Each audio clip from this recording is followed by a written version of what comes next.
Smart class Azamnagar में आपका स्वागत है। आज हम लोग वर्ग दसम के एक महत्वपूर्ण टॉपिक डायनेमो पर चर्चा करेंगे। हमारा आज का टॉपिक है डायनेमो और प्रश्न जो मैट्रिक की परीक्षा में आता है वो लॉन्ग क्वेश्चन में आता है। डायनेमो का परिभाषा, बनावट, सिद्धांत, क्रियाविधि, उपयोग, कभी कभी दिष्ट धारा और प्रत्यावर्ती धारा, डायनेमो में अंतर या ब्रशों के कार्य, डायनेमो में ब्रश के क्या कार्य होते हैं। इन सारे टॉपिक में से ही 2-3 टॉपिक को लेकर के डायनेमो से संबंधित प्रश्न लगभग प्रत्येक वर्ष या एक साल नहीं आए तो अगले साल बहुत इंपॉर्टेंट हो जाता है, इस तरह से आता है। तो आज हम लोग जानेंगे डायनेमो के बारे में। सबसे पहले परिभाषा। डायनेमो वह उपकरण होता है जिसके द्वारा यांत्रिक ऊर्जा को विद्युत ऊर्जा में बदला जाता है और डायनेमो विद्युत चुंबकीय प्रेरण के सिद्धांत पर कार्य करती है। जैसे कि विद्युत चुंबकीय प्रेरण के लिए यहाँ पर हम चित्र देख रहे हैं। सर्वप्रथम 1831 ईस्वी में फैराडे ने विद्युत चुंबकीय प्रेरण की खोज की। वे एक कुंडली को एक गैल्वेनोमीटर से जोड़े और उस कुंडली के समीप एक चुंबक को नजदीक लेके गए और दूर लेके हटाए। दोनों ही स्थितियों में उन्होंने देखा कि चुंबकीय का विक्षेप अलग था, अर्थात जब वो चुंबक को नजदीक लेके जा रहे थे तो चुंबक दूर भाग रही थी उसका गैल्वेनोमीटर का कांटा, और जब नजदीक ला रहे थे तो नजदीक आ रहा था। इस हिसाब से फैराडे ने यह सिद्ध किया कि चुंबक के कारण इस कुंडली में विद्युत प्रेरित हुई, जिसे उन्होंने विद्युत चुंबकीय प्रेरण कहा और एक सिद्धांत को दिया। बदलती हुई चुंबकीय फ्लक्स के कारण कुंडली में प्रेरित धारा प्रेरित होती है, जिसे विद्युत चुंबकीय प्रेरण कहा जाता है।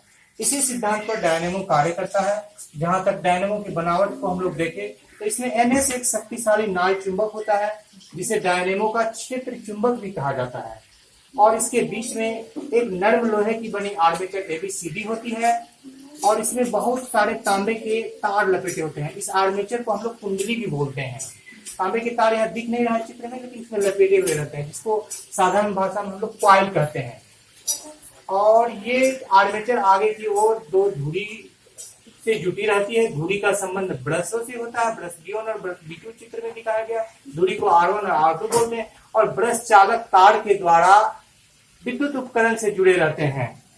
ब्रश चालक तार के द्वारा। सिद्धांत का सवाल है, तो जब आर्मेचर को घुमाया जाता है तो इसकी AB भुजा ऊपर उठती है और CD भुजा नीचे चली जाती है। इस स्थिति में धारा A से B की ओर और C से D की ओर जाती है, और फिर जब CD भुजा ऊपर आती है तो धारा D से C की ओर और B से E की ओर जाती है। इस तरह से धारा की दिशा बदल जाती है। प्रत्येक आधे चक्कर में डायनेमो में धारा शून्य से महत्तम और महत्तम से शून्य हो जाती है और धारा की दिशा बदल जाती है, लेकिन धारा एक ही दिशा में बहती रहती है। अब जहां तक हम लोग डायनेमो की क्रियाविधि की बात करें तो जैसे ही इसकी डायनेमो के आर्मेचर को हम लोग घुमाते हैं तो यहाँ पर चुंबक के द्वारा चुंबकीय फ्लक्स के कारण ये इसमें विद्युत चुंबकीय प्रेरण की घटना होती है और इसमें प्रेरित धारा उत्पन्न होती है। जब डायनेमो का AB हिस्सा ऊपर आता है तो धारा A से B और C से D में जाती है, और CD हिस्सा जब ऊपर जाता है तो D से C और D से A में आती है। इस प्रकार जब हम लोग क्लॉकवाइज या घड़ी के सुई के दिशा में डायनेमो को घुमाते हैं तो इसमें एक बल आघूर्ण या एक बल का जोड़ा काम करता है, जो कि डायनेमो को लगातार एक ही दिशा में घुमाते रहता है। डायनेमो में धारा A से B और C से D जब ऊपर AB रहेगी, AB आर्मेचर का हिस्सा, और जब CD ऊपर रहेगी तो D से C और D से। इस तरह से धारा की दिशा प्रत्येक आधे चक्कर में बदल जाती है। जब ये आर्मेचर क्षैतिज रहता है तो धारा का मान महत्तम होता है, और जब ऊर्ध्वाधर रहता है इस तरह से तो धारा का मान शून्य होता है। बीच में धारा का मान शून्य होता है। इस प्रकार प्रत्येक आधे चक्कर के बाद धारा महत्तम से शून्य और शून्य से महत्तम होती है। लेकिन यह घटना इतनी तेजी से होती है कि एक हल्की सी कपकपाहट के साथ डायनेमो हमें लगातार ऊर्जा देता है। जैसा कि आप यहाँ देख रहे हैं, 2 धुरी लगी हुई है। ये 2 धुरी दिष्ट धारा डायनेमो में नहीं होती है, प्रत्यावर्ती धारा डायनेमो होती है। प्रत्यावर्ती धारा की पहचान है, यहाँ पर 2 धुरी लगी होती है, जबकि इसके विपरीत दिष्ट धारा डायनेमो में एक ही धुरी होती है और ये 2 अर्थों से जुड़ी रहती है, जिसे दिक् परिवर्तक कहा जाता है। तो प्रत्यावर्ती धारा और डिस्ट धारा डायनेमो में यही अंतर है। जहां तक हम ब्रशों का कार्य के बारे में देख रहे हैं तो ये ब्रश जो यहाँ लगे होते हैं ये यहाँ पर इनके ध्रुव का काम करते हैं, एक घन ध्रुव और एक ऋण ध्रुव।